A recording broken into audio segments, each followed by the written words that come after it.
face getting hyped. That's perfect.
That's a long song.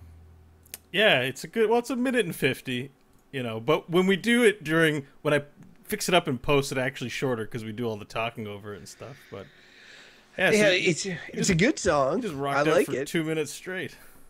Yeah, it's true. Are you tired? That used to be how long songs were back in the day. They used to be that short. That's true, eh? Huh? Yeah. You pretty much wrote an entire 1940s jingle, except with way awesomer music. Sweet. I don't know about that though. The 1940s is pretty awesome. It's true. One day you should make a doo-wop sort of version of the Exclamation Mark theme song, and I would rock it to that. Yeah, I'm gonna need like singers though, so you'll have to come over and record some bits of the song. Well, then it will never happen. Doo-wop, doo-wop, doo-wop, doo-wop. All right. Something like that. Anyways. All right, Bo, are you almost ready to go? Yeah, I'm just looking for our tweet about broadcasting live. I wanted to retweet it. Oh, yeah, that's a good idea. Oh, I'm not following our show. Why am I not following it? Because you're a horrible human being. Oh, wait, come see what these chuckleheads are talking about. I will retweet that. I just watched, like, IGN First they're running this No Man's Sky stuff. Remember how I told you we talked about not wanting to see more footage for that game? Yeah. But anyway, I looked at like 15, 16 minutes of it, and I gotta admit, it is super impressive. Like, it is really cool what they've done. It's just a matter of like, maybe I'll get bored, you know, doing stuff. But it looks pretty wicked. Yeah, I was tempted to watch too, and then I remember what I said, so I didn't watch it. I was like, I gotta be a man of my word. It's nothing that you haven't necessarily seen before. There's a couple of things that were pretty cool. I'm more excited for it than before. I will be interested in playing that game. It's just I feel like it's going to be kind of you play it here and there, you have some fun, but it's so much exploration, and even though it's always going to be different creatures, it seems kind of samey. So I don't know, maybe at one point, depends how the combat, like there's space combat and pirates and all that sort of stuff. For me, it'll really depend on how that works out, you know, like, and if there's, who knows, maybe there's first person shooting on the planet. I don't know. You have a gun and shoot the wildlife. I know what you mean by samey though. Like, it's because it's procedurally generated. How much once you've seen all the varieties, like a slightly different hue of green on a new planet is not really going to be enough to motivate you to keep playing. Well, and even if all the things are kind of different, or like the creatures look different, or whatever, I mean, it's still like, it's like, that's great, but what do you do? And I think that you identify creatures and you can mine resources and you can do stuff like that. So I mean, don't get me wrong, it seems cool, but it feels like it could be something that becomes an obsession, or it could be something that I'm played for 2 evenings and then I'm like, okay, I see how this works. Now I'm gonna go play a game with the story. You know? Yeah. That's definitely looks like a make your own narrative kind of game. It totally is. Yeah. Okay. Are you ready to get this road on the show? Yes. Let's do it. All right. So we played the music. You just need the tick tick ticks. You all prepped to do intro? Yeah, sure. Intro stuff. All right. Intro stuff. I'll open the document here. Ba-ba-ba. All right.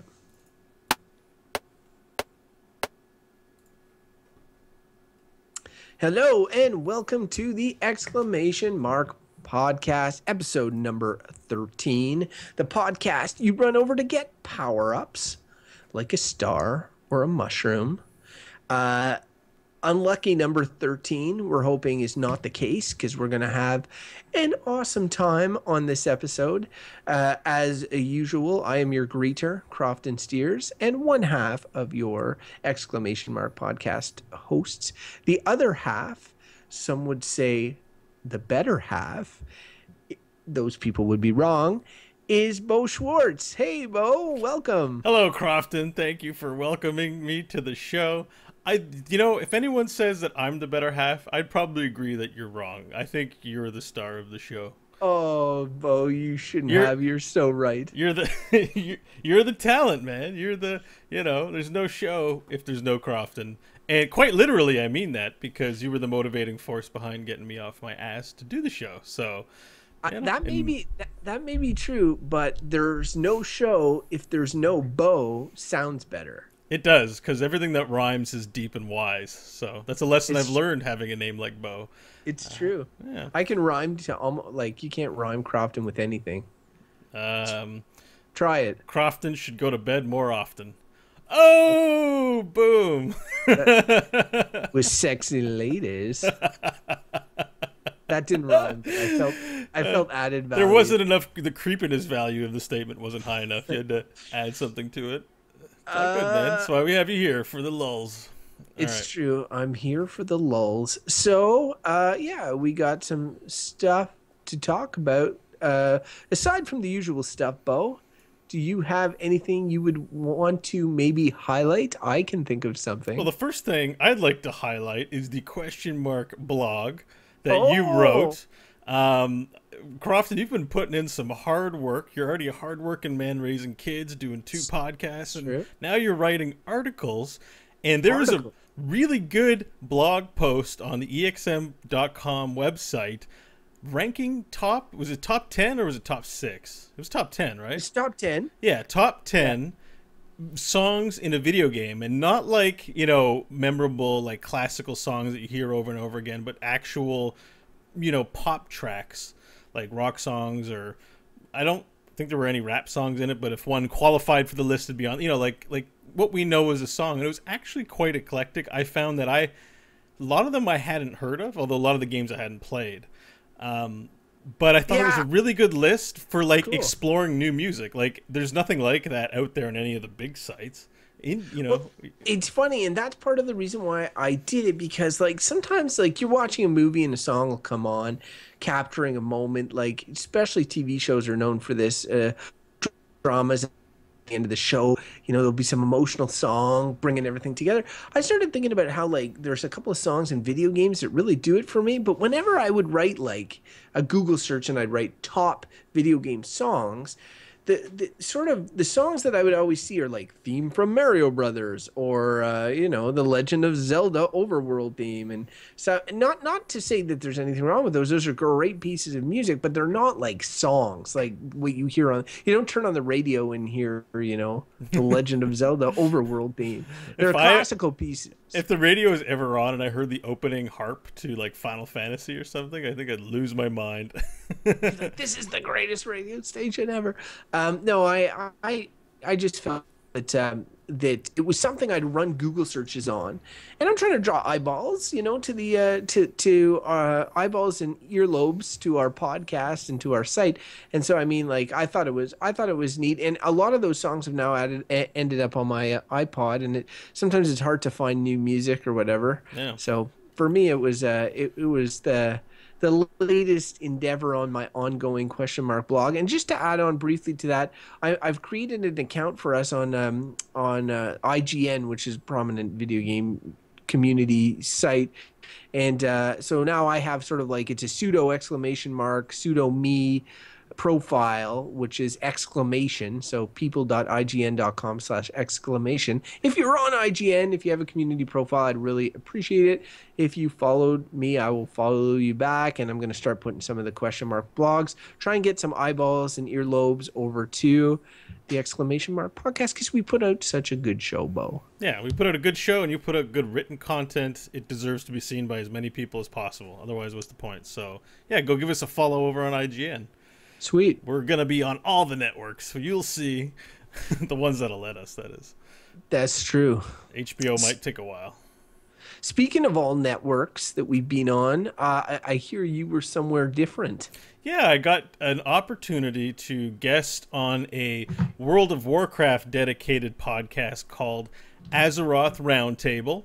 We did a live stream on Friday night, and the show went up Saturday, so I recommend you go to your favorite iTunes podcatcher or whatever and go and, you know, subscribe to Azeroth Roundtable, download the episode with me on it first, start there, and give it a listen. I got some positive feedback on Twitter from people that listened, so I think I contributed something of value to the show.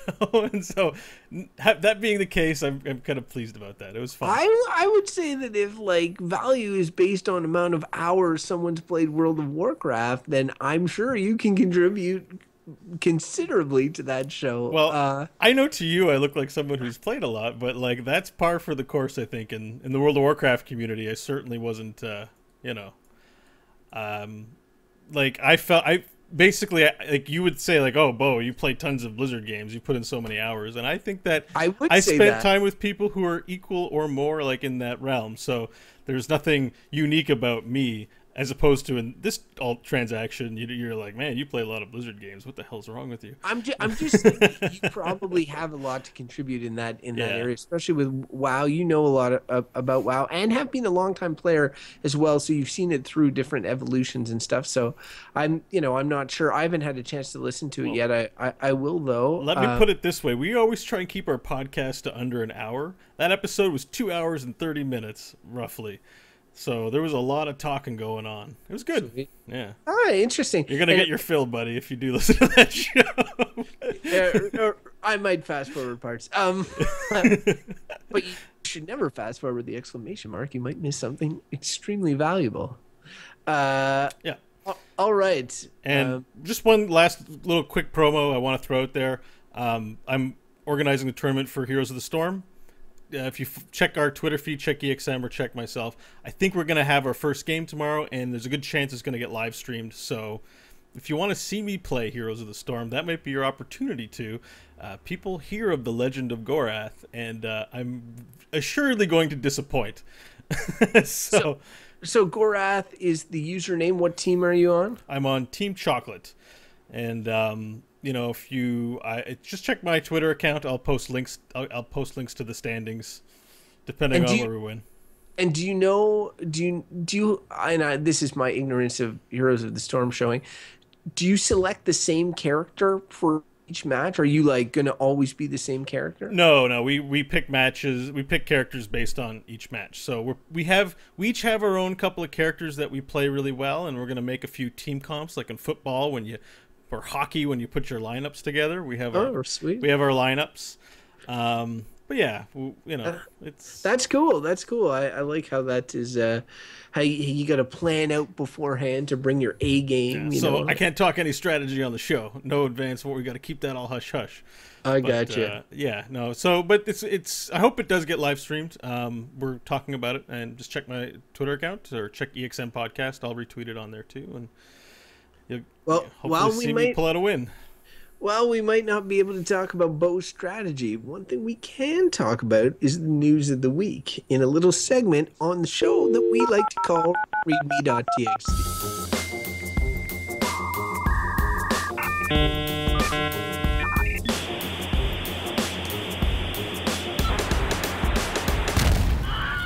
readme.txt.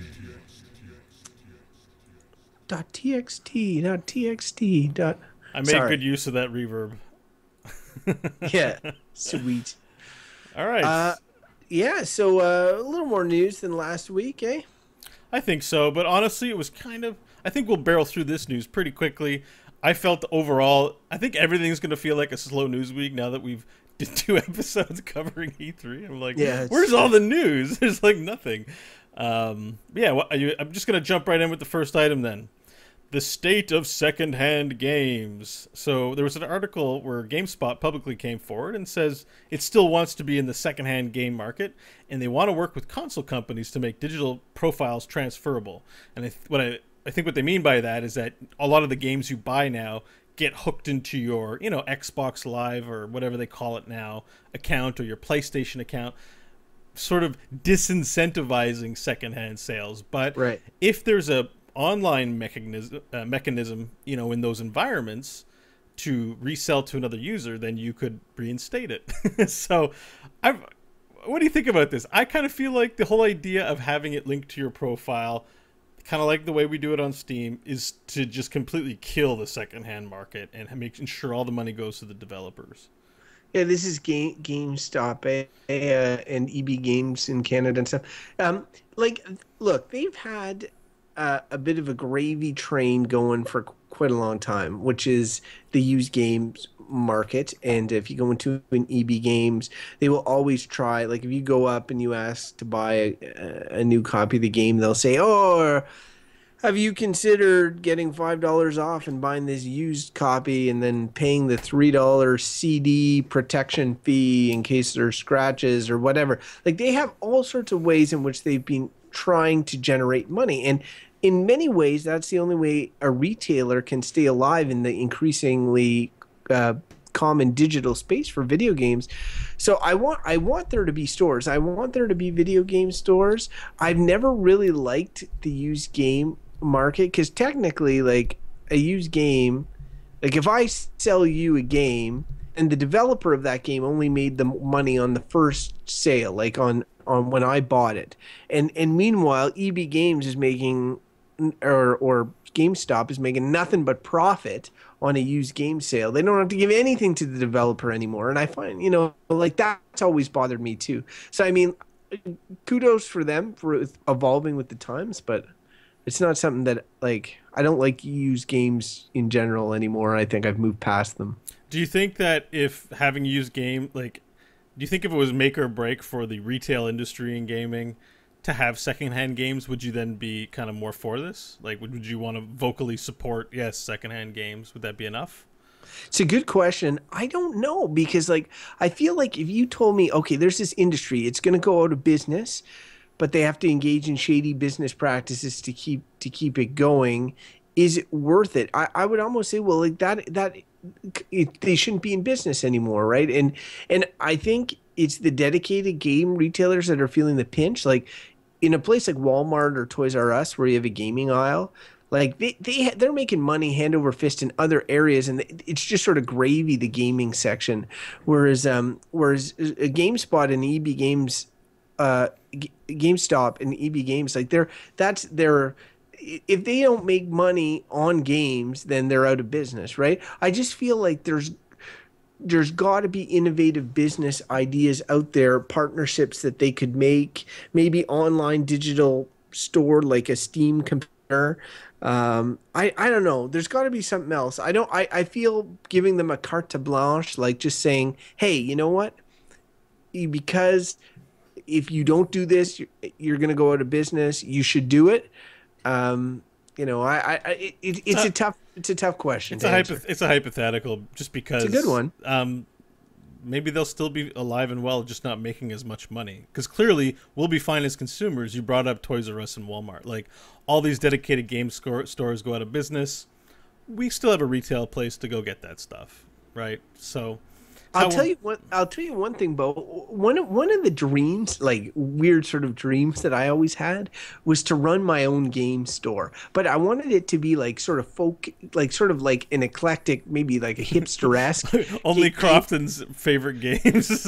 Well, or like old games, like retro. You'd have like retro games from like way back when and all this. And this is somewhat what a microplay or a lot of these stores are now, and that there would be a lot of like gaming paraphernalia. It would be almost like half museum, half, especially PC games. A lot of them are going the way of the dodo, like old games that you'd be able to find them. But I realized, you know what? There is no functional way to make a profit on that. It's really just, it's a nice romantic idea to have, but I could not have a store like that would make money. So the only money to be made would be on new games. And if you were to develop a store, that's what you should focus on. And even companies focusing on those games are not making money. And they may only be making money because they're an international retail chain. Like, it's not one store. It's like, we have to do this in bulk. Okay, well, retail still be around, but I have fond memories of GameStop, even though sometimes their customer service is definitely frustrating. I hate scratch protection. I haven't said that exclamation mark before, but no, I think uniformly, if you're a gamer, you hate that sort of shit. But it's there for mom and dad who go in and buy the game for their son or grandson, aka the sucker tax. Yeah, it really is. And you can almost see the clerks when they're dealing with somebody who's an experienced gamer, and they're making that pitch, and you're kind of like, okay, just finish your pitch and then we're going to move on. They almost look embarrassed because they know that you know better, Yeah, you'd think they'd let them customize their message to the marks. So if their mark is a sucker, then they can say it, and if the mark is clearly experienced gamer, it reflects better on the brand if they don't. But anyways, let's move on. So do you know who Felix Kjellberg is? I have no idea who that is. Do you know maybe him by his online alias, PewDiePie? Oh, yes. I'm PewDiePie, we're going to play some games. Truth be told, I've never really watched one of his videos. I've probably just seen some cuts of him at his worst moments, as they do in these reels. But it's like, I'm playing a game, jumping off the bridge, hey, it's something. He's a very animated person, and blessings on him. Anyways, his earnings got reported. It's all in the press. He earned 63 million secs.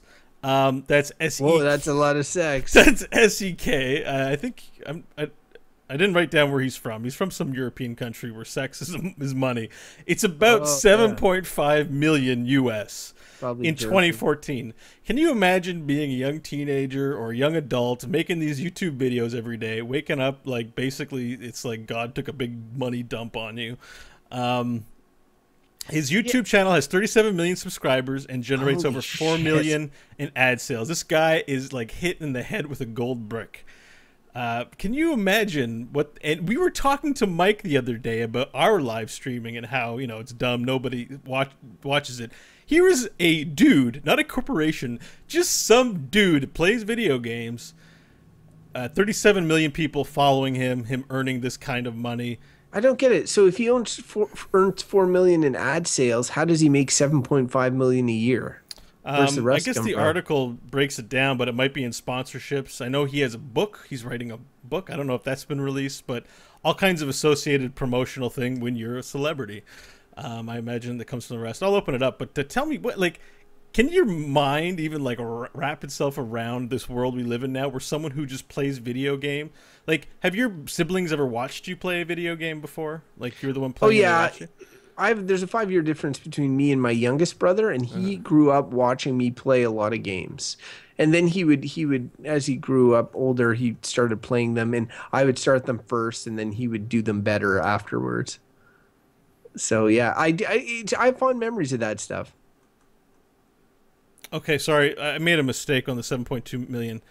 That's the amount he made in sex in 2012, and it was 29.6 million in 2013. Oh no, it does say around 7.5 million. I don't know. This article leaves a few holes.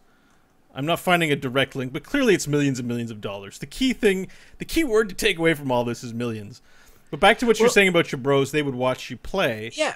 Yeah. So there's an audience of people out there who don't want to play games. Can you, No, as a he wanted to. I was just on the computer. Okay, well, what about you and Jesse? Like you have people who spectate your game playing, right? Sort of. Like, I mean, I have to twist their arms. Oh, okay. Well, imagine that there are 37 million people out there who don't have to have their arms twisted to watch someone else play a video game. It's crazy, but there's a couple of things I'll say. One is that good on this guy. Like, I've never watched his stuff, but we have an online podcast with video component and everything, more than one, in which we're trying to publicize, get the word out, get people to watch, get people to listen. It's difficult. It's not super easy. Or literally everybody would do it if you could just become a millionaire automatically. It's hard to do. So, and the other thing is that he is the whole show. He's not leeching on anybody else. Like, yeah, he's leeching on the games like we are or whatever, but he's not. He is the guy who is the talent, people are tuning in to watch him. So, I mean, like, it's crazy that he makes this much. And even in this article, it says on GameSpot, it says that he himself would prefer to have like 5 million instead of 37 million subscribers, because he feels the pressure, and he feels like now he has responsibility as a celebrity and stuff. And that's, I can understand where he's coming from. It's crazy. It's a new world we live in. I can't say I understand it fully, but kudos to the guy for being loaded. Yeah, well, and it's not just him. It's a whole generation of marketplace of streamers. Like, I think he's just the top of the heap that we know of anyways. All right. And if you're a huge popular person, like, who has made themselves streaming on YouTube, and you for some reason are listening to this show, well, then please tell us how you did it. We really want to know. Just tell us how. I'll make funny sounds. I'll do it. There's this guy Dick So Long in the chat room says, I look like the guy from Breaking Bad, so I'll do Heisenberg impressions for you. I am the danger. No spoilers. I may watch that one day. Okay, you need to watch that, you fool. All right, let's move on to the next item. Minecon happened. As if it didn't enter my brain that it was even possible for there to be a Minecraft convention. I find out there is one. I'm sure it's not the first one. I didn't really look into it, but Microsoft owns that, right? Now they do, yeah. Yeah. They think they bought it last year or this year, for that giant pile of billions. Speaking of billions, I'm sure they host that thing. They probably pump money into that. It's a big promotional event, I'm sure. Yeah, but that's not the big news item. The big news items, at least for Minecraft lovers, are that there's a new version of Minecraft being worked on from scratch from Windows 10. So it's not like it's going to be V1. It's going to be like version 0.1, and they're going to do the same sales model as before. So just, you buy it once, you get updates for life, and it's like the definitive early access game. I think it's probably responsible for, pioneering what we know now as early access. So there's a new Windows 10 version. Interested to see what an updated version of a really shitty looking game is, because it's gotta still be crappy for it to be Minecraft. No offense, Minecraft players, but the graphics aren't great in that game. Part of the charm. That's right. And also, notably, Telltale, a company I'm a big fan of, is getting in on the Minecraft action with an episodic adventure called Minecraft: Story Mode. And the trailer looks interesting, although it does look like it's a bit aimed at a younger demographic. But yeah, that's crazy. I like Telltale games. I do, but I'm starting to get like I'm starting to get what's the Fatigue word? tail or tell Yeah, fatigue. tell fatigue. There's a joke You know, in there somewhere. yeah. The thing is like there's that Borderlands one out Tell now. tired. You're starting to get tell tired. Oh, that's it. That's it. I'm getting tell tired. Let's trademark that now. And that Borderlands one, like I like Borderlands. You and I played tons of Borderlands too, and I like the characters and world of Borderlands. I love the beast, the wolf, the Fables one. I love Fables, so I really enjoyed that. But at the end of Fables, and then I played season 2 of The Walking Dead, I was kind of like, okay, I'm starting to see the seams here. And after playing a game like The Witcher with the choice and consequence, all that in that game, and how your decisions really have intense effect on the world, and like the middling little choices in the Telltale games don't really do it for me anymore. So, maybe it'll work well with Minecraft. I've also heard that they're making a Minecraft movie or something along those lines. So, Oh, no. I mean, I don't know what there is. Like, it seems both these things, the story mode and the movie, seem like counterintuitive to what the spirit of Minecraft is, the pure creation. But whatever. Like, I'm impressed that this game has the legs that it does, and I'm sure that when my kid is older, it'll be a game that we'll play together, and I'll probably have fond memories of it. But right now, as a jaded adult, I don't play any Minecraft. I'm not big on the creation games. Maybe I'm just lazy that way. I want to be in that boardroom when the Microsoft people and the Telltale people were shaking hands, agreeing to do this project, and like a HoloLens simulation of money pouring everywhere came down, because it's like, it seems like a really good marriage and a really good opportunity to cash in on a market. Telltale gets new customers out of the Minecraft players. And Microsoft just gets more money on the Telltale money train. Searching. But I agree with you about I'm tired as well. I have Walking Dead season 2, and I played episode 1. I played episode 1, and episode 2 is yet to release. And I realized that model doesn't work for me. Give me all 5 episodes or F off. So I just released. All 5 of them are released. I know, and I still haven't gotten around to it. That's the point. Like. But it's got to draw. Like, the point is that these games generate hype, and when I'm hyped, I'm gonna play it. The hype cools down. I'm less likely to, I'm not as hot for the game anymore, so I'm less likely to start playing. That makes you sound like a marketing tool. You need to come to games like hot to play them. Like, you need to be excited. It's like going to see movies or anything else. If you're not into it, you're not gonna have as much fun, I guess. So that's why I'm waiting on Tales from Borderlands, a game I really want to play. And it's why the Game of Thrones one looks enticing, but I'm not going to play until all 5 are out. And I agree with your comments that you can definitely start seeing their seams. We need some more big surprises in these Telltale games before they become like the same format, every story, going forward. Yeah, so. I definitely think the scripting is great. All that stuff is great. It's just, you're right. We need more gameplay loops in there, like stuff to break it up. Yeah. All right. Well, that's the big Minecon news. A few quick mentions. If you haven't seen the pre-order Fallout 4 Pip-boy, you pre-ordered the collector's edition. I'm not 100% of the details, but this thing is amazing. It's the little wrist dial on there. Fallout, and this was announced at E3, but Fallout is going to have an app on your phone that'll connect to your game and do all the stat stuff, and you can put it in your Pip-boy and just use your Pip-boy while you're sitting on the couch playing Fallout 4. Go check it out. It looks amazing. It's really cool looking. This next one, I don't know much about. Crofton, you'll have to do.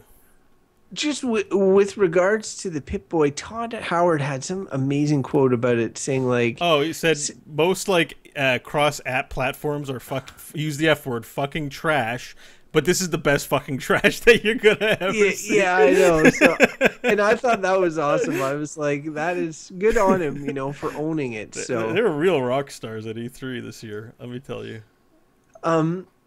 Yeah, so yeah, I'm not like, I find toys are on the rise with games and collector's editions and all sorts of stuff, and I have disposable income, but my wife would kill me if I filled my house up with that shit.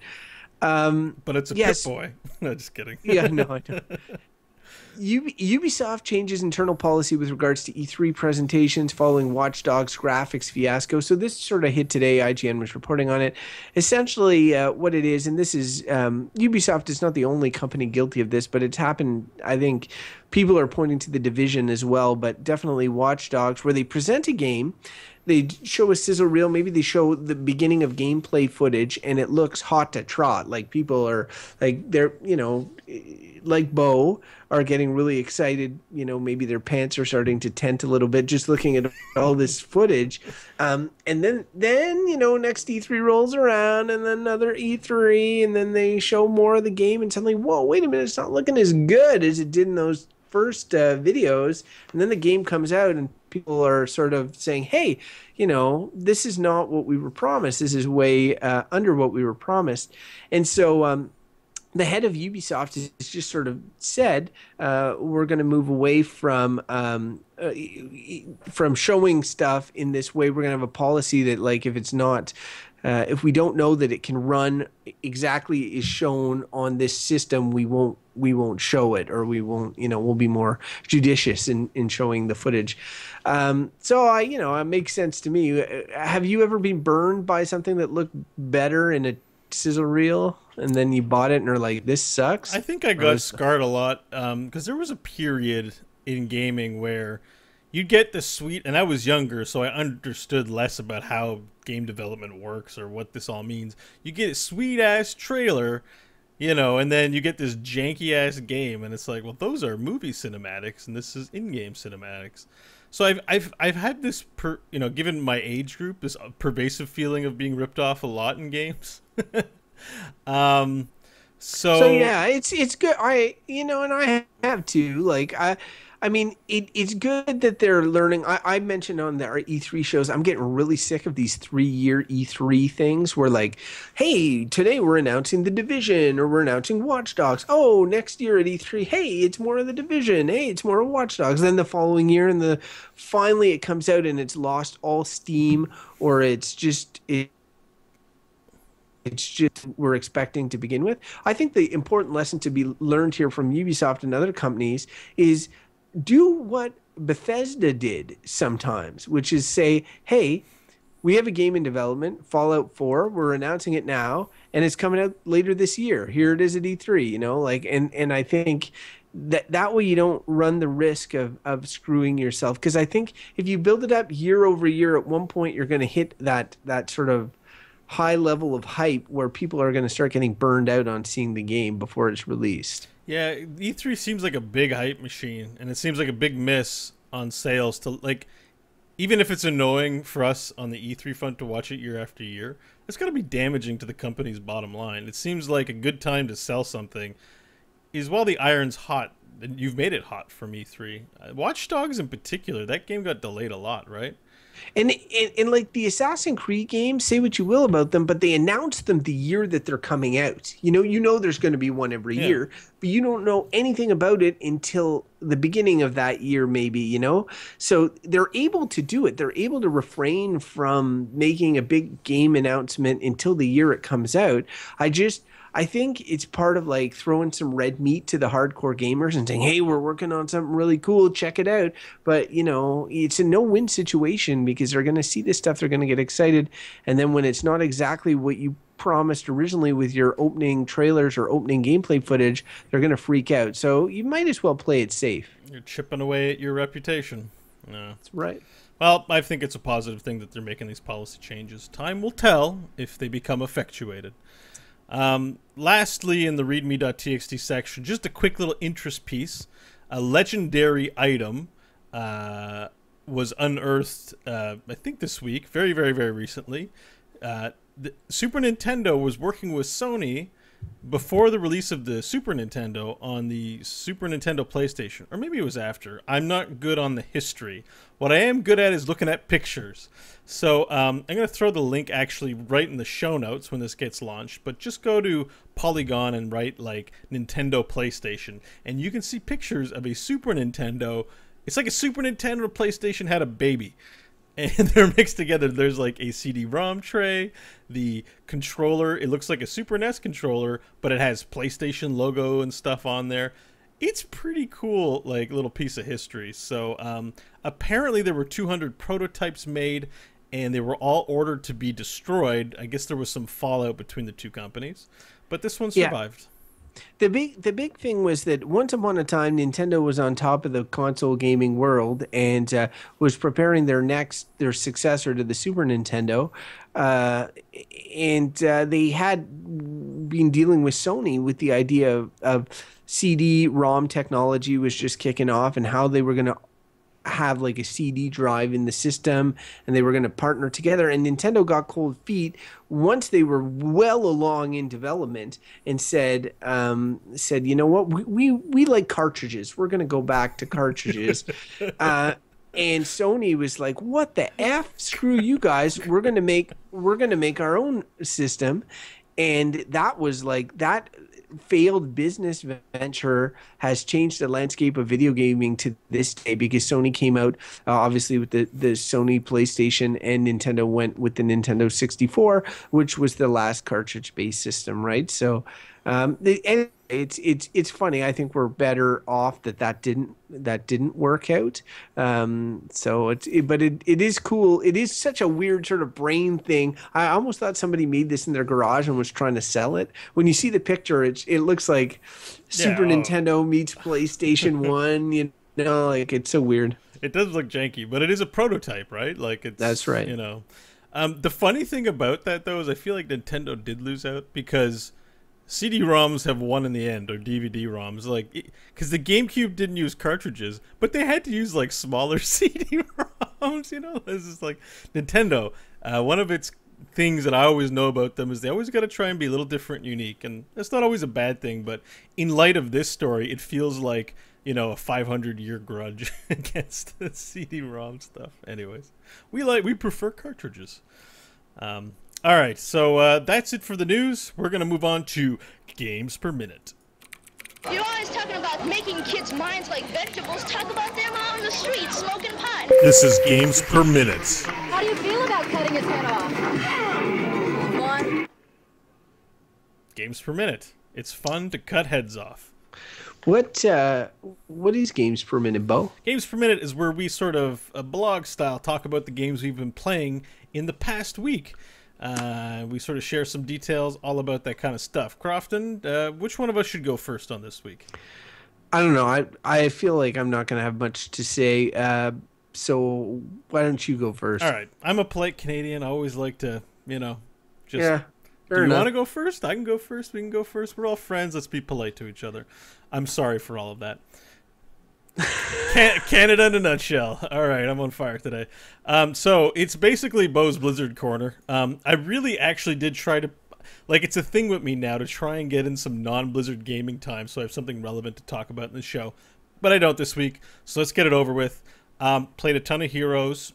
The Eternal Conflict was launched last Tuesday, so this is actually, even though it's sort of kind of old news because it's a week old, we haven't had a chance to really talk about it, I don't think.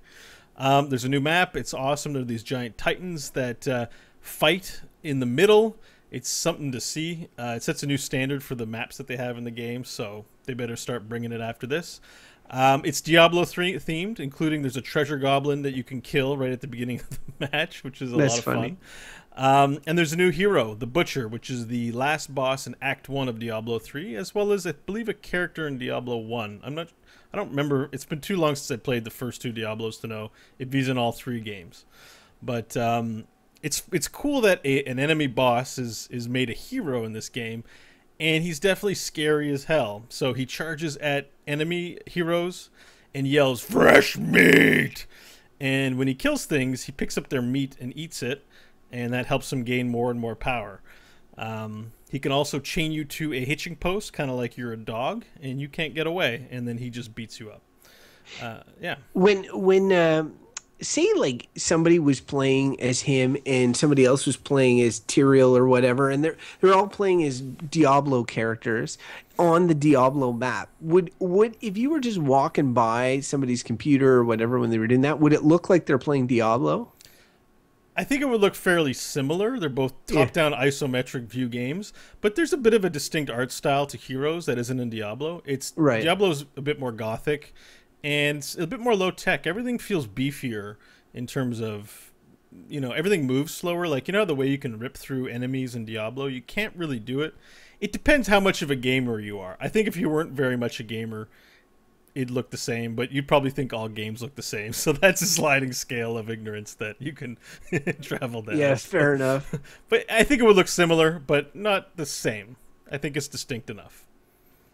Yeah, no, that's so it was a big update. It's a big Heroes update. Yeah, as far as MOBAs go, it's a big update. As far as, you know, a lot of games would consider, the MOBA world considers big updates things that many other games do not, because, you know, it's one guy that's added, one map.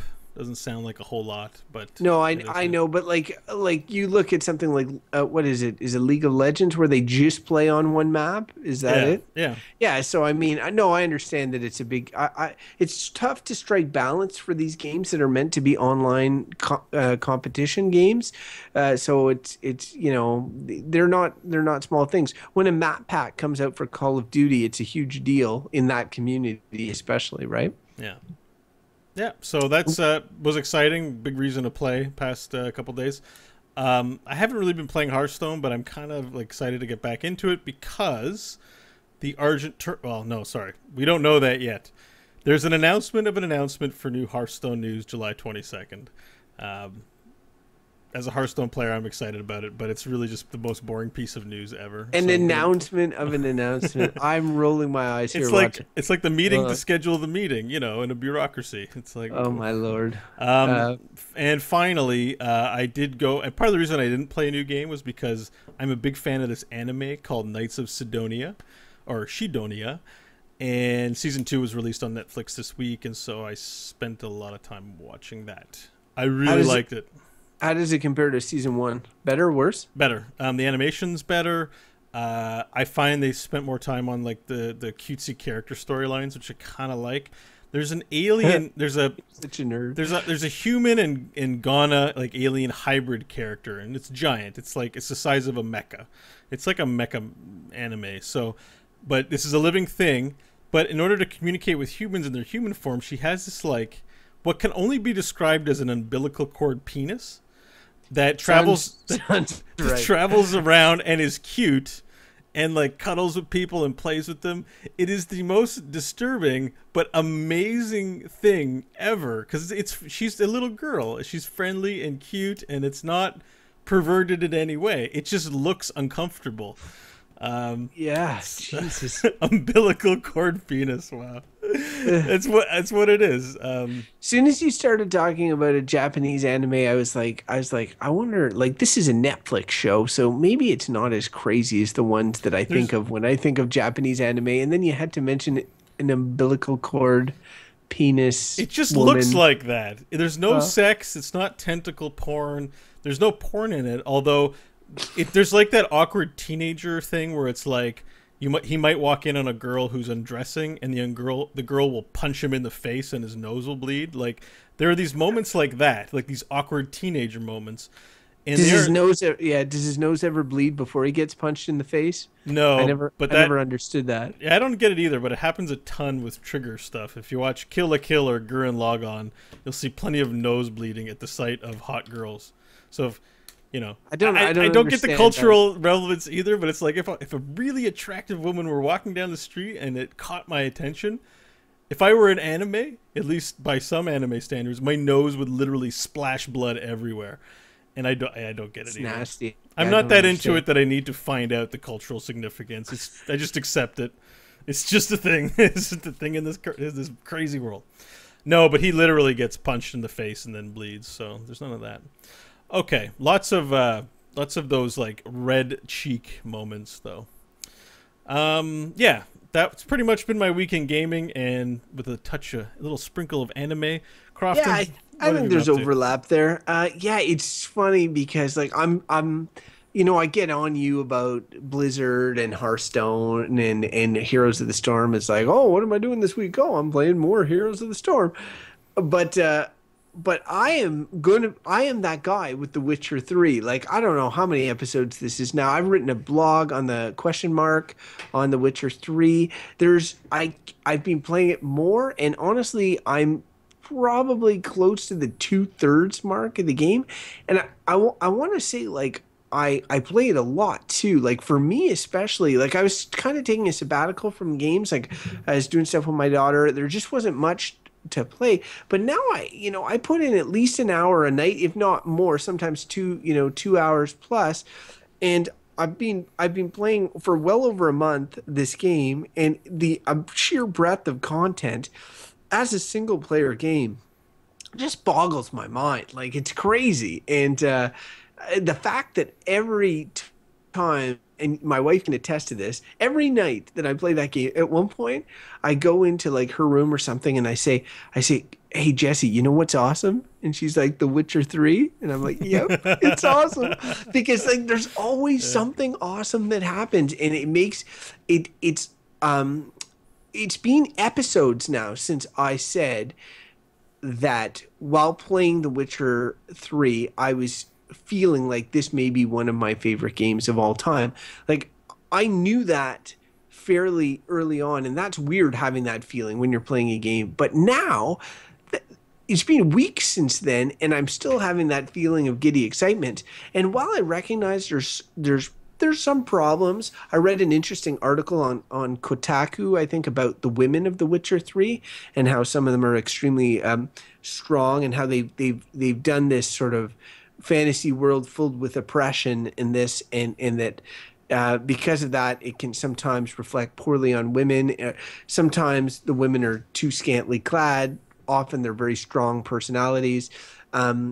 So it's interesting that there's so much richness to the world, and I'm constantly amazed by the little things in this game. And the thing that this game does right that no other game has done right before, or the way it solved things that I didn't even recognize were issues before. Like here's a small example. Is it you start the game with these Witcher signs, which are essentially magic spells, and you have, I think, 6 of them. I know Igni is one of them, right? Right, the fire one, and you can upgrade them and whatever, and they can do more impactful things. But what is so awesome about them is like, not only do they serve whatever their primary, say, combat-based purpose is, but they also like are used for puzzle solving or impacting the game world in all sorts of different ways. I'll give you an example. One of them is a force push power, essentially, like in Star Wars. Like it's a giant blast of like Fusroda. Fusroda! But unlike that, it does what it does, like knock guys over, and it can knock a guy over and allow you to get like a permanent kill. It can knock flying enemies out of the air. It can also knock all the items in a room all over the place, much like in Skyrim how you can do that. But you can have it so that like if a bandit shoots an arrow and you time it right, it'll shoot the arrow back at him or shoot it into his buddy or whatever. Have, like there's walls that there's secret passages that you can access by knocking over like bricks and stuff. You detect them with your Witcher senses, which may be similar to Batman's detective mode. And then you use the power. Like it's the same with the firepower, which could have just been like a blast flames on the guy, but you can also you can do anything from light lamps, lighting lamps to it, to burning stuff in a room, to to causing, like you can light a guy on fire, throw a gas grenade, and then have the guy fall around while he's on fire into the gas, which causes a giant explosion, knocking back 3 other guys. Like there's just so much attention to detail with just those 6 magic spells, and that attention to detail is throughout the game. It feels like every time we do the show, there's something else that I can talk about with The Witcher 3. I would say that I listened to IGN had this. They have their Game Scoop podcast, and they did a sort of mid-year roundup on who's the game of the year so far? What's the best game of the year? What's your favorite game of the year so far? And they were all talking, all the editors, and these are people who work in the game industry, and they don't have time necessarily to dig into a game like The Witcher 3. And I was like, I rarely get annoyed at these sort of things, but they all kind of brushed off The Witcher as being too big or too complicated or too whatever, and they all sort of like were fixating on other games, like, and I was like, this is one of the greatest games of all time, and you guys are selling it short. So I'm hoping at the end of the year, like, I cannot imagine another game coming out this year that is going to surpass The Witcher 3 for me. I would like to see it recognized very well at the end of the year. Game of the Year must be coming soon, right? Isn't it October? Like, we have a few months before Game of the Year start popping up? No, it's normally all in December, right at the end of the year. Oh, then what was I thought there was one for Dragon Age Inquisition that happened in October, because I was super mad about. I remember being super mad about it. I'm like, that time of the year's coming again. We're gonna. And it's funny because I like Dragon Age Inquisition a lot, and it, like, in many ways compares to The Witcher. The Witcher is just so much better on almost every conceivable level, and it kind of is frustrating, like, to me, if Dragon Age in a quiet year last year wins Game of the Year, and then this year there's going to be a lot of games in contention, but if The Witcher 3 is not seriously considered by everybody, I will be disappointed. Now, to be fair, and in full disclosure, I haven't played Bloodborne. I haven't played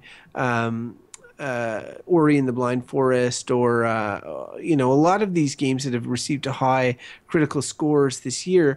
And there's a good chance Arkham Knight, even, right? Yeah, Arkham Knight, and I will play that. But I have played the other Arkham games before, and I've played a lot of video games to put this game into perspective, and so I know that it is something special. So I really hope people look past the fact that it's the third game trilogy and all that sort of thing. You should never play it because it will take over your life, but everybody else should play it. Well, maybe I'll find some time. I don't know. I am trying to keep my plate clear for Heroes games, but I do need a good single player experience. I tell you, I downloaded a bunch of games. I just haven't played them. Yeah, I was thinking of giving Fallout 3 a go. Fallout 3 is a really good game. I never played New Vegas, although I have that as well. But I'm wondering how dated they would be now. It hasn't been that long, but, like, I would look into mods, maybe improving the graphics and stuff. Yeah, it's something I think I'll check out. But there was a game I thought about for you the other day that I felt that you had on Steam. Damn, I wish I could remember it. But there's a couple of good ones out there that you never got into, and with your more open mind to these things, it would be sweet if you did check them out. I bought a bunch during the Steam sale. I bought Transistor, Child of Light, Ori and the Blind Forest, and this game called Sunset. I feel bad for the creators of this game. They have pretty much announced that they're going out of business because the game didn't sell well. It's kind of an artsy game. I wanted to support them, so I'll check that out and report back sometime. Yeah, you should, actually. I'm just looking at Sunset right now, and it does look pretty amazing. Yeah. So, right, but I'll watch that later. All right. Yeah. So the thing is, until The Witcher is in the rearview mirror, I cannot play anything else. It's really all encompassing, and I don't want to either. I don't want to be distracted by it. I'm thinking of the end. I'm dreading the end now. I'm like, at one point this experience is going to end. And CD Projekt Red's been providing free DLC each week, and I just downloaded a bunch of it, and I'm excited for that. And there's 2 big expansion packs coming out, one at the end of this year and one at the beginning of next, and I'm excited for those as well. They're literally now the games of the fall that I'm most excited for, which is kind of funny. An expansion to a game I'm playing right now, more so than Fallout 4 even. So that's high praise, because I know you like the Fallout games. I did, yeah. I definitely like Fallout 3. Anyway, right. I keep telling myself, man, this time I'm going to keep it short, not going to talk too much about The Witcher. But then it's like, it gets away from me, man. It's good stuff. People need to hear it, because maybe there's probably a lot of people out there like me that are kind of like, I don't know, I'm going to wait or whatever. And you're saying I shouldn't play it, but I take that to mean that I'll really love this game and play it to death, and you won't see me for 6 months. Yeah, I totally think so. Although, for you, 6, probably more like a week. But but that's a week of no eating, no laundry, no showering, no sleeping, or little sleeping. Yeah. We all know how crusty I get when that happens. It's just not good for me. we've got to keep you pretty for the show, right? So, All right. Well, speaking of pretty, let's move on to the dialogue tree, where the conversation's gonna get maybe unpretty.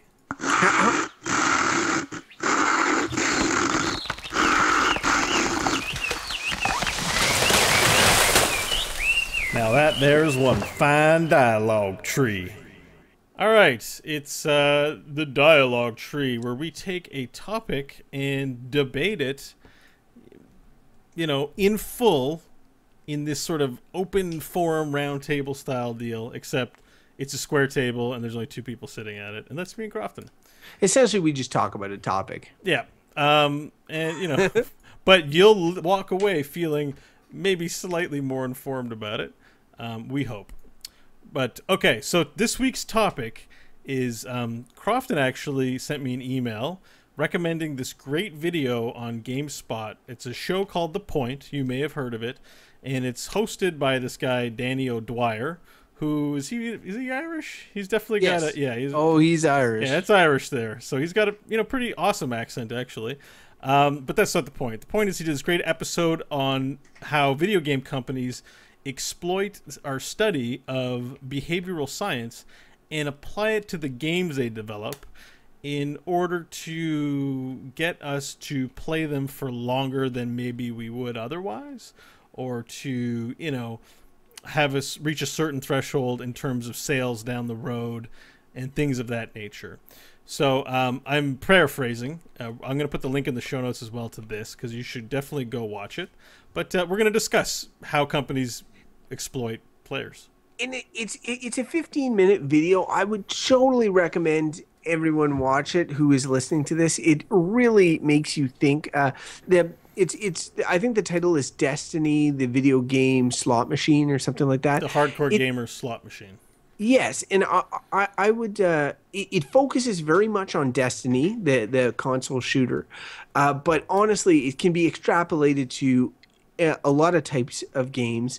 And Danny's sort of thesis in it is that the makers of Destiny are using behavioral theory, which and they have people on staff that have experience in this, worked for Bungie in the past on previous Halo games and such, to get you to buy DLC. Like, a lot of the criticism of Destiny has been that they sold you a skeleton, didn't put any meat on the bones, and now they're selling parcels of meat at a premium price throughout the year. And Danny very much focuses on the money aspect of it.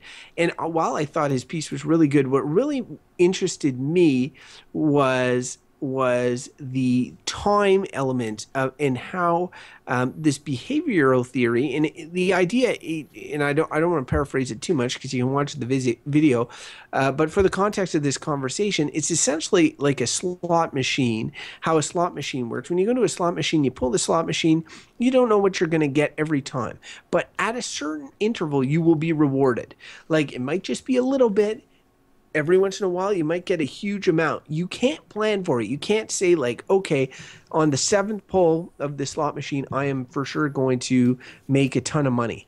And it's the same with sort of like the drop of content in a game like Destiny. So, or a game like Diablo, for that matter. That's the game that jumped to mind for me. It's like, oh, an epic item just dropped, and there's a flash of light or sound or whatever to indicate that it dropped, and then it activates a certain feeling in the gamer, and this is exploiting a natural tendency that humans have for wanting this sort of special moment. It activates the dopamines in our brain and gets us going. And this is something Bo and I have talked about before. So, Bo, did you see anything in this video or this sort of thesis that sort of made you think about some of the games you play? Oh, absolutely. It resonated completely. In fact, most of the games I play, on some level, I've already talked about this and know that they're messing with my dopamine, and yet I continue to play them. Like, it wasn't that this was like the first time hearing this information for me, I suppose. In fact, I'm aware on some level that I'm being manipulated in a lot of these games, and I still play them. But it's not just that, though. It's that you have an active interest in finding those games, because I remember at one point you were talking about, like, I was telling you about games like The Last of Us, and you're like, you know what, if The Last of Us isn't released on PC, then fuck them, I'm a PC gamer or whatever. Yeah. And the only game you ever expressed interest in being like, oh, maybe I get a console for that, was Destiny. And I feel like you have, like, you now are able to identify the games that have those sort of loot drops or that those behavioral things, and now you sort of gravitate towards them, which is like, oh, there's a game that's gonna give me dopamine. Like, I want that game. Like, that's what I want from my game, is dopamine release. Because when I gravitate towards games, for me, the ones that I want are the ones that offer me the immersive experience. I get the impression that there's a growing section of the population that want the ones that are going to give them the ADD hit of dopamine. And I think of like Blizzard games in particular, because in Blizzard games, like, let's go through some of them. Like, there's Diablo, where you have your legendary drops, and I've seen the little graphical effect for a legendary drop in Diablo 3. Diablo 3 was absolutely nefarious at launch in that they had like an auction house where Blizzard took a cut. They restricted your trading and sharing with friends of items, because they wanted to make sure you were trapped in their mouse wheel, right? That happened when they shut down the auction house. So there was free trading while there was an auction house, and when the auction house shut down, and this is the part of the Danny O'Dwyer thing that resonated, was that there's no trading except for people in your party who are there. You have an hour to trade it with people in your party. If Crofton, you log in and I'm like, oh, I got this sweet item, I think you'd like it, I can't give it to you. You have to get your own dopamine. But yeah, it still fits. I just because if you could give it to me, it would break the cycle. It would trivialize everything. It's like, here's some awesome items. Like, let's play for an hour and never come back. Right, exactly. So like, and meanwhile, so that's Diablo is one of the major offenders, and World of Warcraft. Like, I used to play this way back when I played this MMO called City of Heroes, and in City of Heroes, all you do is you'd grind guys, you'd fight guys and fight guys and fight guys, and grind guys and fight guys until you would level up, and then you would get a new skill. And everybody complained how there was no loot in that game. They were all like, "Oh, there's no loot. There's no loot." The only thing, it was a very basic thing. It's like you would get a skill when you leveled up, a new power, and then what could you do with that new power? You could grind guys some more. So like that's all you could do, and people rejected that. And the reason they rejected it is because they could see the strings. They could see, like, there was no loot. Is that extra level of, like, you think you're playing a game, but really we're just playing with your behavior. And it's the same like Hearthstone. You buy packs, you open them. You can't go and buy individual cards in Hearthstone. To their credit, they let you craft them, but you cannot buy them. You have to buy packs, which provide random. And then when you click on each one, it turns them around and then gives you the light and the sound surrounding, like, if it's a legendary or if it's an epic or whatever. There's a celebration involved. Of light and sound. Oh, it's a total. It plays with people and gets them to drop hundreds of dollars on packs of virtual cards that essentially, like, that if they could just buy the cards one by one, they might spend a lot less money, but they also wouldn't have that rush, that feeling or whatever. And so I definitely, what Danny was saying resonated with me, and it was interesting because for me, I'm increasingly thinking of games as, on one side you have our game's art. So you've got Roger Ebert raised that question before he died. Our game's art, or are they not? And then on the other hand, I see the increasing corporization, I'm not sure if that's a word, or productorization of games, like becoming more of a corporate product, a chain to sell you DLC, sound and lights orchestrated by a series of behavioral theory technicians to manipulate you into buying, or, and this is where I got more concerned, to spend a lot of time. Because, like, I haven't spent a cent in Hearthstone, but, like, I can spend a lot of time on it. and its time is the most valuable resource you have. And these mobile games are the worst offenders for this. You can pay money to shorten the amount of time on things, but it's playing with this behavioral theory. I find it really insidious, and it makes me kind of angry, and it makes me reject companies like Activision Blizzard who does this both in their Blizzard side, but also in like the Call of Duty side and in Destiny and all that sort of stuff, so that they can generate money throughout the year. It almost makes me angry talking about it. Well, because you should feel manipulated. I mean, if Coca-Cola said, drink our Coke, and not only will you have the normal effects of Coke, but you'll be filled with happiness, and like a little laser show flies out of your can or something. Like clearly we already know that, and this again was brought up in this show, mentioned that advertising and marketing have been using behavioral science to make sure its products get sold. So it's nothing new. And we don't like generally we don't like advertising. The best advertising is transparent. It's funny too, because you bring this up, and when I was on Azeroth Roundtable on Friday, we did talk about there's a content patch for World of Warcraft. Now it's free, but it's a reason to resubscribe to World of Warcraft. So to give them their money to come back. Except now you can pay with gold. So I actually got a month for free. I just paid 20,000 gold and got in. I have tons of gold. But it came back. I'm going to get to the time issue too, because I think that's a really good observation. But everyone's kind of, I think the community around World of Warcraft in particular right now, and I could be wrong, are kind of down on it. Like they had this new content patch and no one's very happy.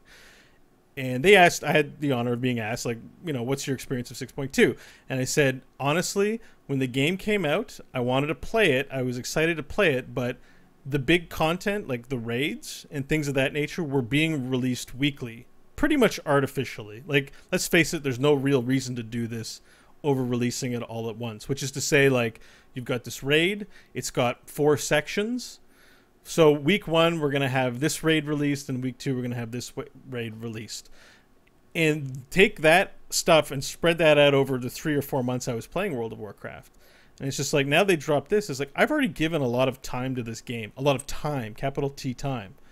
I'm not interested in coming back and doing it again. Even though it's cool, I've spent enough time. I do not have infinite time. And so a lot of these games trade on that fact. The fact that flying was not in World of Warcraft was a big issue. There was a huge uproar. They finally put it back in. But guess what? In order to get it, you have to grind reputation. Reputation is very slow to accrue. It's not impossible, but it takes time. Time doing things that, honestly, if you weren't going to get flying as a result of it, like, I have no, like, there was a conversation in my brain saying, like, oh, it'd be nice to have flying in Draenor, even though I'm not really planning on playing it. I suppose it would be worth putting in the time to gain the reputation to get flying in case I change my mind and want to come back to the game. But I don't want to get reputation. I was like, I don't want to do it. And so I said, you know what? I'm not going to do it. I don't want to do it. I'm not going to do it. And the time issue, Crofton, it's funny because in all my years of visiting IGN, in GameSpot, and all kinds of places, I have never made an account at any of these places. I made an account today on GameSpot to comment on the video to bring up that exact point that we have all the money in the world as middle-aged gamers now. Like, there's a lot of people who play games. A big demographic is we could throw thousands if we wanted to. We could show gamblers a thing or two about blowing money on gaming stuff. We love gaming, but we don't have to. Gaming's cheap. It's time. It's time you could be spending with your daughter. It's time you could be spending practicing your guitar or whatever, doing these podcasts. It's time. Or playing another game. Like playing a game that you did. Exactly. Yes. Like, there's a world full of experiences out there, and companies are selfishly saying, how do we keep them engaged with our product? Because A, that looks great to our stakeholders. B, it's good for our company's reputation. We get to show how much engagement we have and all that great modern stuff. You're not using it responsibly if you legitimately believe that doing dumb shit over and over again qualifies as content, because I guarantee you they talk about this stuff as content. The fact that each hero in Heroes of the Storm, you can level to level 10, get a gold portrait for it, get a portrait at 9, buy a master skin for 10,000 gold. Like, these are all artificial investments on the one hand to show achievement, because if I'm a good Zeratul player, I get, you know, to show off that I'm a good Zeratul player. But apart from that, there's no value. So there should be no requirement around doing these kinds of things. And it's funny not because content. It's not content. You and I talked a while ago about AAA content versus like I said, you know, when I play my games now, I want AAA experiences. And I don't mean that in terms of the big AAA games. Like I can get a AAA experience from an indie title. I mean, like, it's got to be quality. My time is valuable and it needs to be rewarded properly.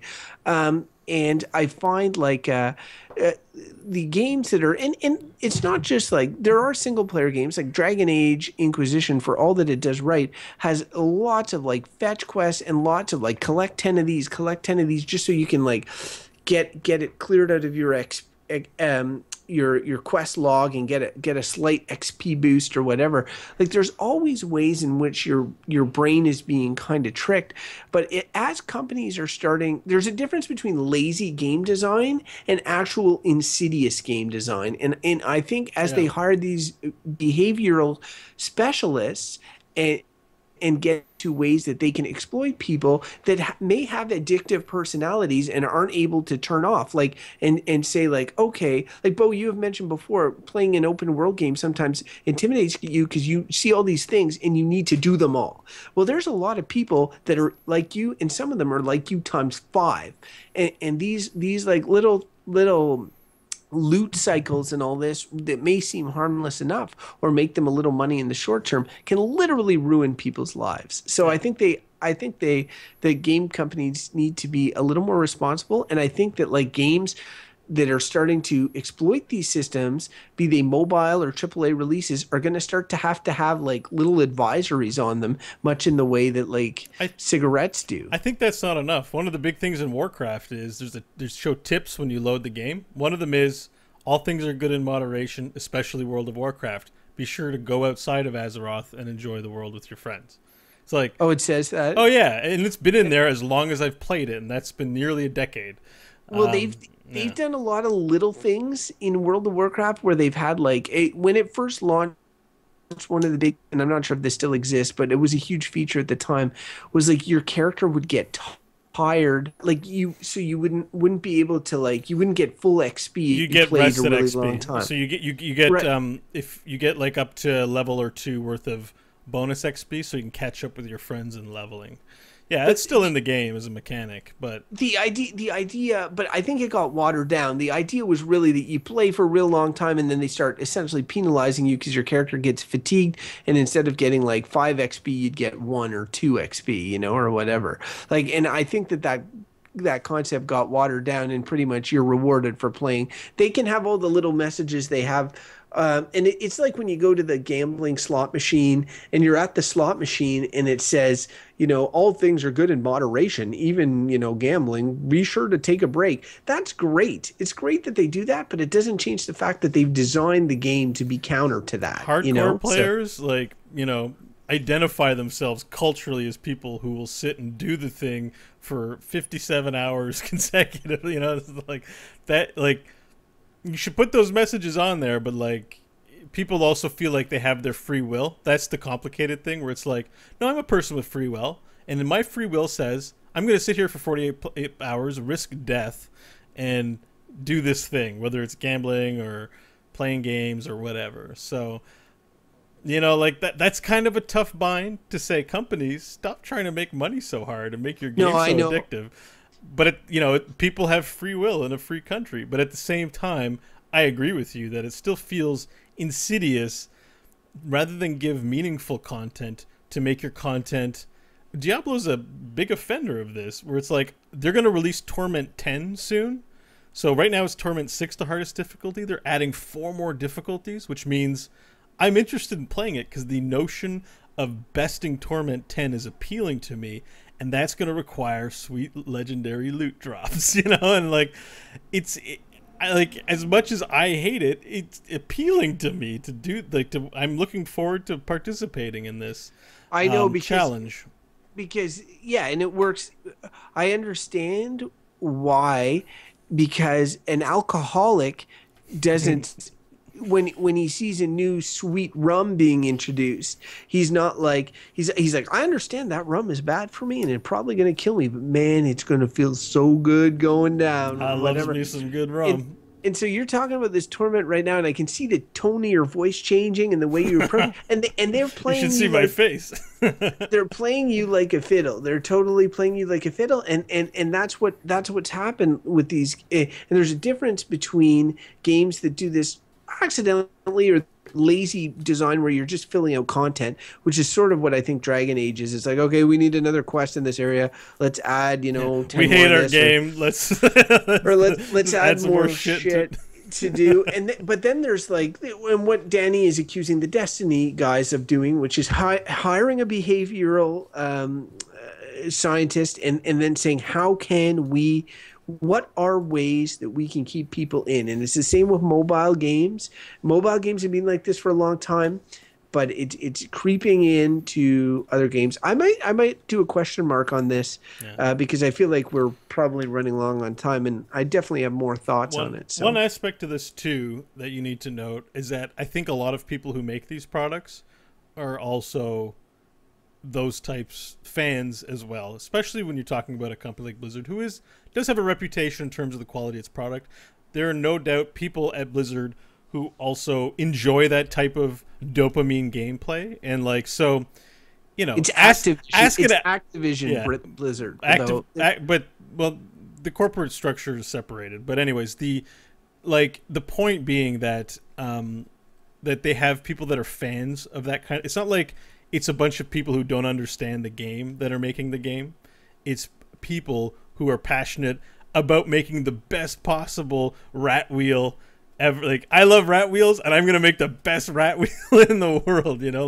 It's like having an alcoholic make your alcohol. Yeah, it's like exactly. That's the point I'm trying to make. Is that it's just like it's not just behavioral scientists, but people who like this kind of product making it, which makes it more potent, I think. But anyways, I'm a shameless addict for the dopamine wheel. Give me all the dopamines. I want them all now. So as much as I might on this conversation be kind of against it and feel it's bad, I'm down a road. It's like doing angel dust. There's no coming back, baby. I just messed up for life. There's always time to come back, Mo. No, because my brain will seek it out. I'll be on the sidewalk inventing some game with the stones on the ground and be like, I'm gonna get my dopamine. Give me the dopamine. Give it. I need it. So, can you imagine a homeless guy who's homeless because he was addicted to video games and just messed up and crazy? Does that exist yet? I don't know. No, but I'll check in with you next week and we'll see. All right. Well, on that note, do you have any final things you want to put a bow on the conversation? No, I think that if I want to say more, I'll do it on the blog, just because I feel like we've worn this ground quite. The last thing I would say is if you've listened this far and you haven't watched Danny's video, it's really it's really worth watching. It's well researched, well put together, and it's not too long. It's not like a documentary. It's 15 minutes, and it's 15 minutes well spent. And I know it seems focused on Destiny, but really there's a lot to take out there for all games. But Crofton, I could get 5 legendaries in that time and running Act 3 and 4 in Diablo.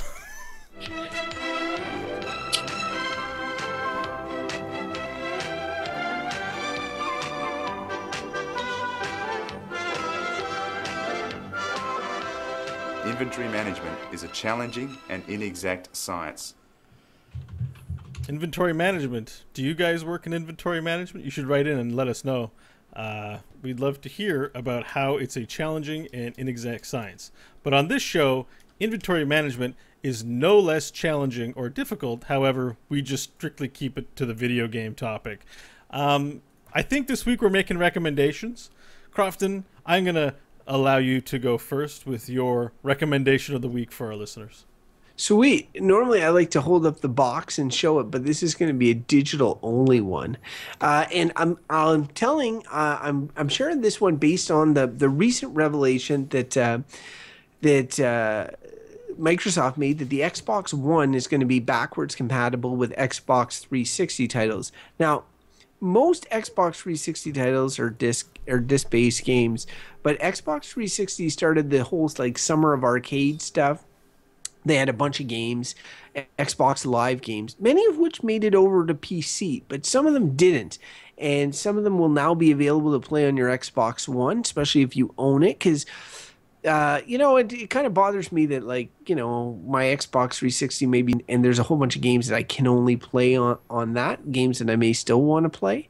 And one of those games, and the game I want to highlight, is this game called Shadow Complex.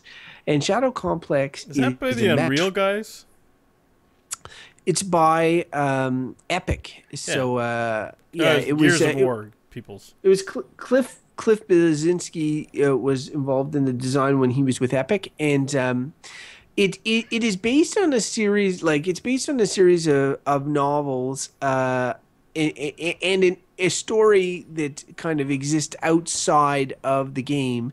And there's been criticism about the story as being like, I think the writer was maybe not politically correct, and I think there's maybe some homophobia or different things associated. I'm not too sure. You'd have to look into it. But one thing I can tell you is none of that is in the game. The game is very much a story, begins and ends. Really, there's nothing about it that's controversial in any way. But it's a Metroidvania, and revelation from a hardcore gamer in me, I have not played Castlevania Symphony of the Night or Super Metroid. What? Yeah. You've not played Super Metroid? No, I know. It's it one of stands the test of time. Yeah. I'm going to play it, I promise.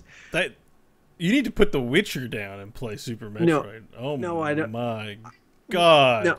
Yeah, okay. So that's a big... All right, I've stopped making you feel bad. You're opening up. We're being honest. Yeah. Okay. So I haven't... To make matters worse, the type of game that is, the Metroidvania, the sort of you find unlocks and it gets you to different points and all that sort of thing, I'm a huge fan of, and I've played a lot of games in that genre, but I have not played the two seminal titles in Castlevania Symphony of the Night or Super Metroid. Shadow Complex is one I have played, and I have thoroughly enjoyed it. I think it holds up really well. It's 2D.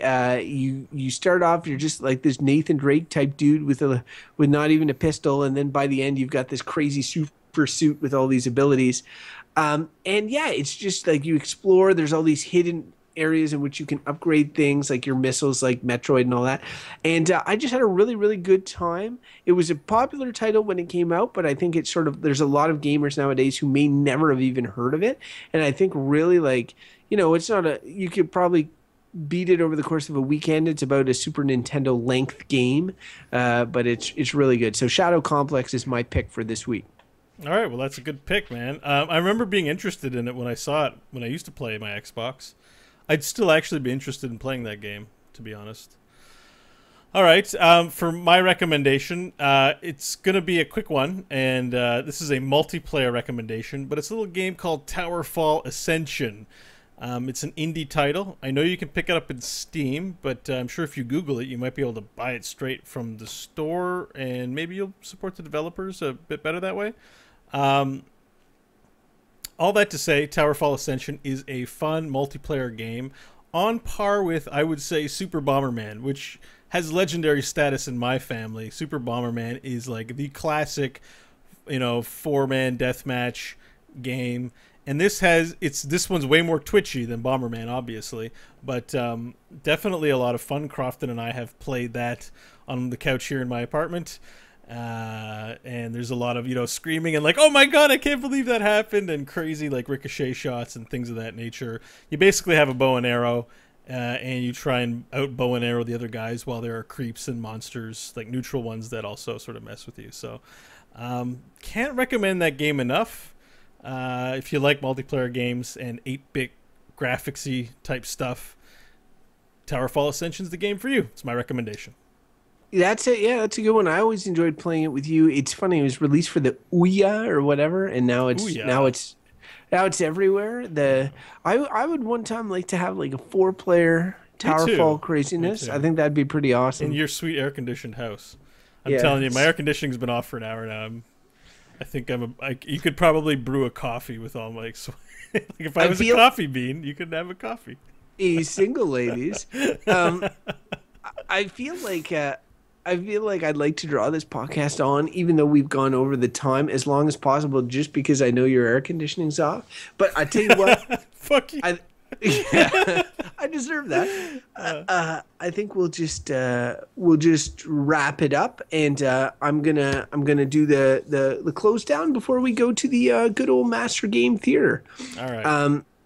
So thank you to those of you on the live stream, and also to those of you listening the audio version at home. We appreciate and hope that you will tell others about our great Exclamation Mark podcast. You can access old episodes and read the Question Mark blog and more at exmpodcast.com, which is our great old website. You can follow us on Twitter, and we would appreciate it, at EXM Podcast. We're also on Facebook, facebook.com/EXM Podcast. If you want to email in some questions, some comments, some fan mail, tell Bo how handsome he is, exmpodcast@gmail.com is the way you can do that. And, of course, on Monday nights, we tend to stream live around 8 p.m. Eastern Time. We do that on Twitch, twitch.tv/EXM Podcast. And we would invite you to subscribe. So please go to iTunes, Stitcher, whatever, and subscribe to the show. Those numbers, when we look at them, they make our heart grow 3 sizes bigger. We're so happy. So please do that. Give us 5-star, 10-star reviews. Ask iTunes if you can make an exception to double the review score, because you love the show so much. Also, if you like the show, we have another show. It's called Good, Bad, or Bullshit. And Bo and I are joined by Michael Hodgins, and we review a random topic every week. And so you can find more about that at goodbadbull.com. And you can follow me personally on my Twitter at Crofton Steers. And Bo, is it possible that people could do the same thing to you? Yep, I can be found at Bo Schwartz, tweeting about all this stuff that Crofton just mentioned, because we like work on everything together. So it's true, we do. We're prolific. All right, so I guess that wraps up. Oh wait, there's one more thing.